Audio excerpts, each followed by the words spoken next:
لوگ خراٹے کیوں لیتے ہیں؟ اس کی عام وجوہات جان نیند میں خراٹے جہاں دیگر افراد کی نیند خراب کرتے ہیں، وہیں خود خراٹے لینے والے افراد کی صحت کے لیے بھی یہ نقصان دہ ثابت ہو سکتے ہیں۔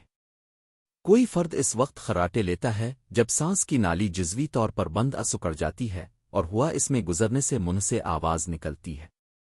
کئی بار یہ بے ضرر مسئلہ ہوتا ہے اور کبھی کسی طبی عارضے جیسے اوبسٹرکٹیو سلیپ اپنیا کا نتیجہ ہوتے ہیں۔ اوبسٹرکٹیو سلیپ اپنیا کے شکار افراد کی سانس نیند کے دوران بار بار رکتی ہے، جس سے خراٹوں کے ساتھ ساتھ متعدد طبی پیچیدگیوں کا خطرہ بھی بڑھتا ہے۔ تو لوگ خراٹے کیوں لیتے ہیں؟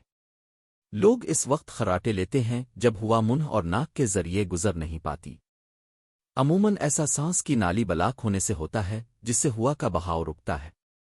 ایسا ہونے سے حلق میں ارتعاش پیدا ہوتا ہے، جس سے خراٹوں جیسی آواز خارج ہوتی ہے۔ سانس کی نالی کی جزوی بندش ان کا تنگ ہونا مخصوص طبی عارضے سانس کی نالی جزوی بندش سکڑنے کا باعث بنتے ہیں۔ ان میں سے ایک سلیپ اپنیا ہے جس کا ذکر اوپر ہو چکا ہے۔ دوسرا ناک کے اندر گوشت بڑھنا ہے، جس سے نتنوں میں ہوا کی گزرگاہ متاثر ہوتی ہے۔ اسی طرح زیادہ لمبی زبان، مختصر چوکور جبڑے، چھوٹا منہ اور بڑے ٹانسلز وغیرہ بھی اس کا خطرہ بڑھاتے ہیں۔